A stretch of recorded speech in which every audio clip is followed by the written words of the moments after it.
maam Ousmane Wade la délégué général bu FRAPP Babacar Fall léegi bu noppee ñu dellusiwaat yeggal yi. yow yaay délégué général FRAPP di mbootaay yi nga xam ni Guy Marius Sagna bokk na ca ña ca fës moom mi nga xam ni mi ngi ci kaso bi keroog ak léegi tey lañ koy àtte ci jàpp gi ñu ko jàppoon ci biir réew mi ci manifester gu fi amoon ak itam lu ñu ne da ko bind ci Facebook am ngeen ni geneen jaay dooleeti la jëmale ci moom ak yéen ñëpp. jërëjëf Babacar damay dëggal li nga wax ne beneen jaay doole la ci FRAPP waaye tamit ci Guy Marius Sagna ndaxte damay fàttali ne FRAPP mas na woote benn ndaje bu ñuy wax conférence de presse di wax ne ñu titré ko woon la France prépare un attentat terroriste au Sénégal conférence de presse boobu ñu amoon ñi ngi ko amalee woon ci siège yu Tekki conférence boobu biñ koy def Guy Marius Sagna fekkewul yëgul tinul bokkul ci photo yi partagé wu ko ci page am ñu jóg xëy ko rek jàpp ne ko fausse nouvelle diffusion de fausse nouvelle ci loo xamante ni partagé wu ko ci page am defu ko lenn xëy jàpp ko ci dóor ko ci mandat de dépôt bii mooy ñaareelu yoon bi nga xamante ni biñ ko jàppee bërki démb fële ci parcours Kounkané gi ñu nekkoon xëy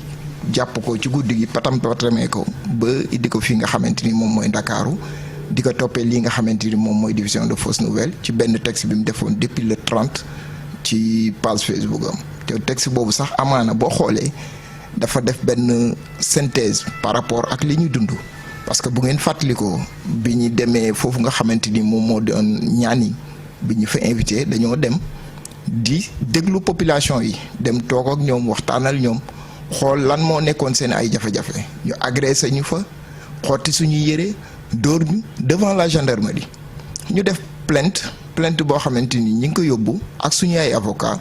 foofu nga xamante ni moom mooy section de recherche plainte bi ñu ngi ko defoon depuis le 5 mai ba léegi plainte boobu paasul ñu gis ne ci beneen wàll am na ñoo xamante ni saa yu leen neexee buñ jógee wax dara du leen ci fekk waaye amaana bu ñu acharné woo waxuma sax acharnement ci ñoom waaye bu ñu leen xoolee xool yu leen neexul rek ñu téye la wala ñu ŋàññ la ne la diffusion de fausse nouvelle wala leneen ak leneen waaye liñ gis mooy police ak gendarmerie dafa nekk ay institutions yoo xamante ni ñun waa FRAPP dañ leen a wekk ndaxte bokk na ci bi ñu demee foofu nga xamante ni moom mooy Médina Wandifa ba ñu fa attaqué gendarmerie yi moo ñu escorté ba génn ñu dëkk ba. aar suñu kaaraange ba niñ génne kon mënuñoo ŋaññ li nga xamante ni moom mooy suñu ay institution muy police ak gendarmerie. waaye mais justement am na ci wàll woowu la nga xamante ne il faudra le relever postam boobu am na li nga xamante ne institution bi yëpp la ko teg ci ndodam waxu ko ci ay quelques gendarmes parce que nee na nouvelle devise gendarmerie moo di déshonneur et parti. loolu bu ko waxee da nga koy gisee ni ñun waa FRAPP dañoo nekk ci réew boo xamante ni dañoo gis ne dafa am ku mu am ndey ak ku mu amul ndey fii lañ def plainte ci kanamu sénégalais yépp fii lañ ñu attaqué vidéo ak lépp ñu jébbal ko def ko ci ay clé USB def plainte jébbal ko fañ ko war a jébbalee le général Moussa Fall bi mu ñëwee dossier boobu waroon na ko fullaal faydaal ko. foo leen plainte. section de recherche lañ déposé plainte. section de recherche benn bànqaas la ci gendarmerie bu nga xamante ni am nañ sañ-sañu am nañ pouvoir bu toll ni topp loolu nga xamante ni moom mooy suñu plainte boobu waaye depuis le 5 mai ba léegi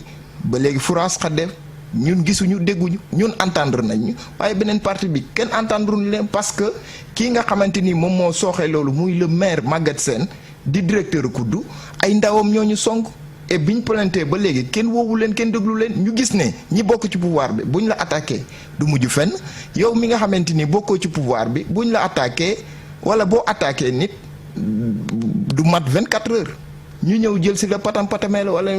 boo xoolee ci même texte boobu ngay wax di ngay gis ne ci suuf mi ngi tagg ñi nga xamante ni ñoo nekk gendarmerie te di def seen liggéey comme ni mu waree parce que tamit fépp foo dem ci corps bépp boo dem muy police muy gendarmerie muy même ci biir presse bi am na ñoo xamante ni ay nit ñu baax lañ am ñoo xamante ni seen liggéey rek lu mu leen may loolu la ñuy def waaye nag am na ñoo xamante ni safaan wa rek lañ nekkee di muxum di def leneen ak leneen naka sa dul noonu ñun ñooñu taxuñoo wax ñi ñuy tàgg mooy ñii nga xamante ni dañoo nekk ci biir corps yi comme gendarmerie comme police di def seen liggéey comme ni mu waree te amuñ ci benn parparloo waaye nag moom deful lenn lu mooy xool li nga xamante ni moom moo nekk ci biir gendarmerie ak ñun suñu plainte yi nga xamante ni moom lañ def ñu ciy tendeefal constat boobu la def moo tax mu bind texte boobu pour wax ne am na ñoo xamante ni est-ce que maam Ousmane Wade waru leen def attention ginnaaw ñun sunu démocratie yi fii ci Afrique gis nañ ni mu mel dafa tardé en arrière ba police mbaa gendarmerie loo ca wax rek ñu jàpp la yóbbu est-ce que xeex bi du ci liberté d'expression yi ci manqué ñu fexe ba mat ndax wax sa xalaat muy gendarmerie muy président mbaa keneen wara su cee mën a sonal nit yenn xeetu sonal yi wax sa xalaat moom cim réew c'est le minimum est-ce que waru leen xeex ci wàllu démocratie Sénégal li ciy sooxe ngeen gën cee xar seen tànk tubéy. jërëjëf Babacar loolu moom yaakaar naa xeexu ñëpp la warata doon xeexu benn nit warata doon xeexu benn kuréel waaye xeexu sénégalais yëpp la war a doon damay fàttali rek ne démb moo ci mujj ay jàngalekat yi nga xamante ni ci classe passerelle yi lañ nekk bi ñu grévé de la faim xeex ci anam yu ne dem ba nga xamante ni gisee nañ ak CDRH wax ne leen toog leen muñal ñu fii ak le 28 dinañ lijjanti seen cas.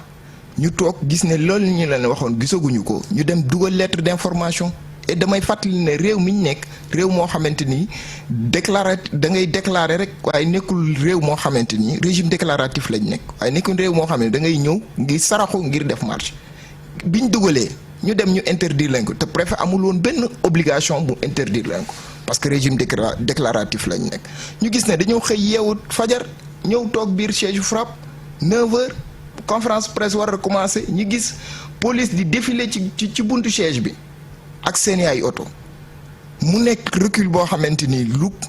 parce que marche bi nga xamante ni mi ngi war a xewee ci deux voies liberté 6 yi jëm Pentola jëm rond-point 6 lan lay police di def ci mbedd wala ci buntu siège FRAPP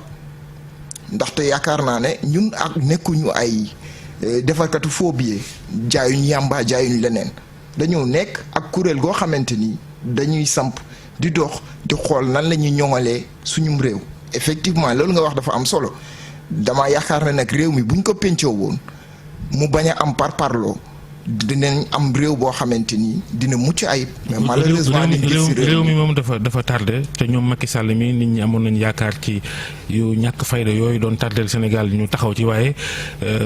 tanewuñ kenn léegi. leneen loo xam ne itam yéen mën na leen koo jiiñ itam mooy seen xeex bii ngeen ne xeex société civile la da ngeen cee laxas politique gis nañ Guy Marius Sagna yi ñuy àtte tey ay lëkkaloom ak Ousmane Sonko itam yéen itam da ngeen di jaxase carte gi seen taxawaay leerul. ah Babacar amul carte gi jaxasoowul ñun waa FRAPP lu ñu wax mooy Macky Sall muy président de la République bu bëggoon a nekk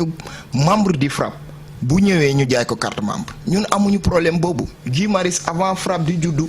dafa nekkoon nitu politique dafa bokk ci kuréel gu ñuy wax yoonu askan bi kuréelu politique la kuréelu politique googu moom moo lëkkaloo fusionné ak parti bii ngay wax muy PASTEF kon kooku am na sañ-sañ def politique man mii di wax ak yow bokkuma ci benn parti politique kenn xameewu ma ci politique. donc ni mu fa Ousmane Sonko moom moo jiitu fusion bi. fusion bi demul rek. waaw mais bul fàtte ne ñoom bi ñuy fal Ousmane Sonko mu doon député moom moo nekkoon ki nga xamante ni moom moo nekkoon directeur de campagne am. kon ñoom seen lëkkaloo mu yoonu askan bi ak PASTEF ak yeneen parti nekkul démb yàgg na loolu nag ñun mënuñ ci dara luñ man mooy en tant que mouvement bi nga xamante ni dañuy xeex. ci ñoŋal li nga xamante ni moom mooy ay rëq-rëq yi nekk suñum réew luñ man mooy yow kat Georges soxla nañ la te bëgg nga nekk benn militant suñu kuréel boo ñëwee ñu ne la ñun kat bañuñu ko nekk ci parti politique waaye li ñu bañ mooy kiy salfaañe koo xamante ni day nëxasal ak lu nekk. ba dugg ci mbuxum bu nekk li ci doy waar moo di wuyoo société civile te di politique. Georges loolu ñun amuñu. parce que société civile mooy lan société civile bi boo xoolee ñi ci nekk ñu ci bëri ay composantes lañ boo politiqueul rek yaa ngi ci beneen wàll man pour man li ci ëpp solo mooy ban taxawaay nga am ci société civile bi. ban taxawaay kii nga xamante ni dama leen jox benn exemple di ko nuyuwaale muy docteur Babacar Diop parti politique la yor waaye bu ñu xoolee taxawaay bi mu am parti boo xamante ni day xeex day taxaw bu jaree xeex simmi sa mbubu parti wala leader politique mus def ko ngir askan bi man je pense que ne nañu bàyyi di xaw a ndax kii jaxase xel nit ñi tuuti parce que bu ñu nee société civile kenn jaxasewul xelu askan bi foofu société civile moom warul bàyyi nguur warul bàyyi ñi nga xamante ne ñoo féetewoo ci kujje gi lu jaarul yoon ñu wax ko waaye mënoo bokk ci am parti mënoo bokk ci parti ba pare di naan société civile nga. société civile lan mooy njëriñam société civile lan mooy njëriñam ci réew. société civile lan mooy njariñam ci réew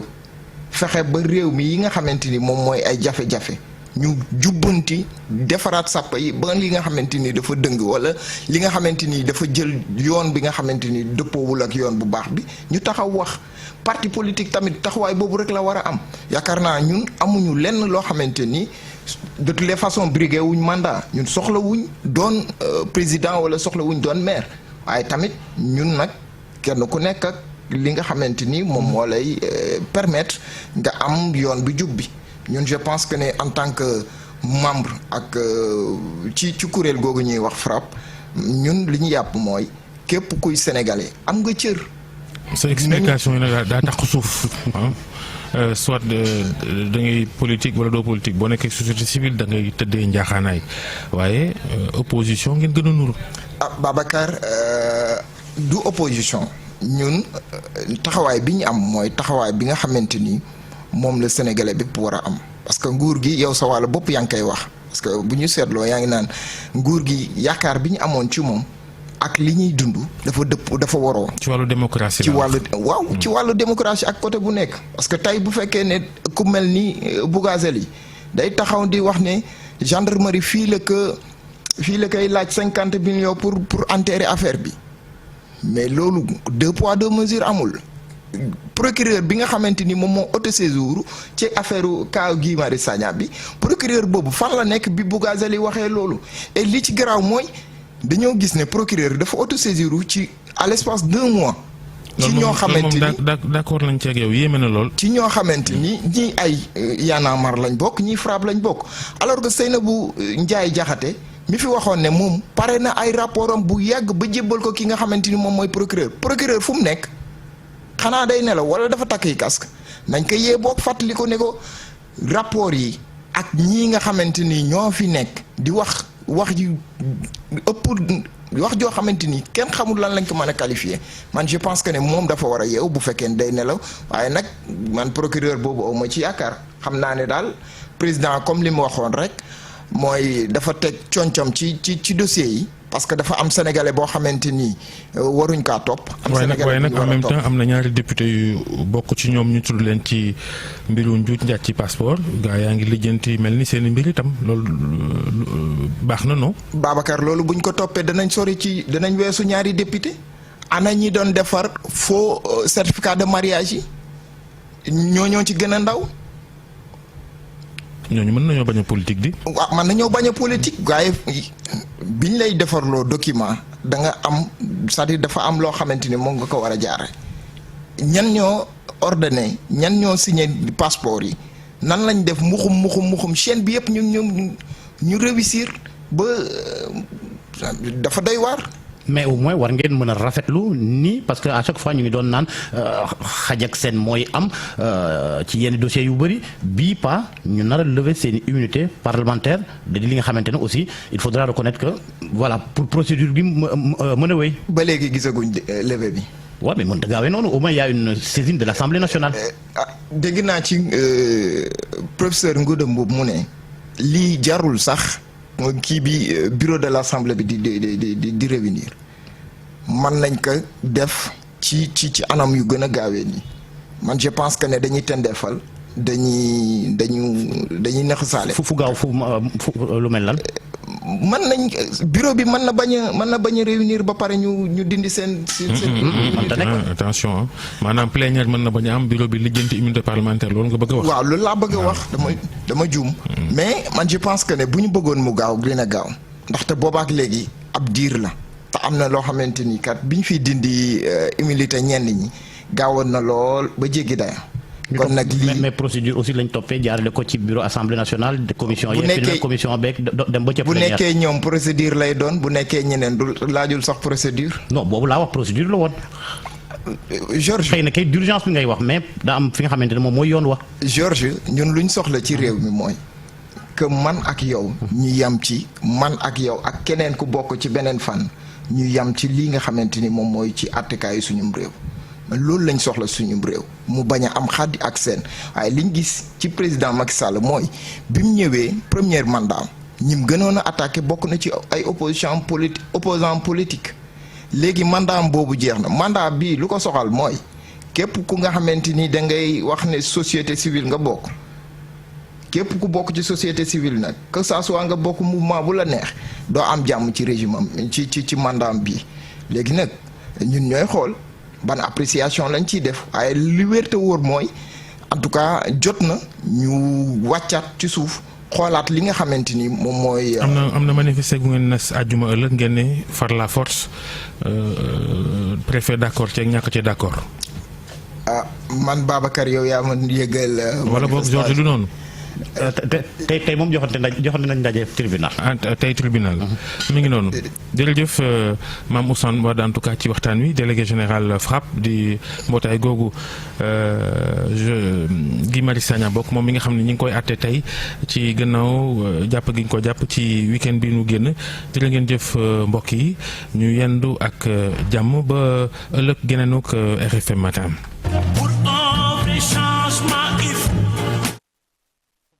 Babacar Fall foofee ca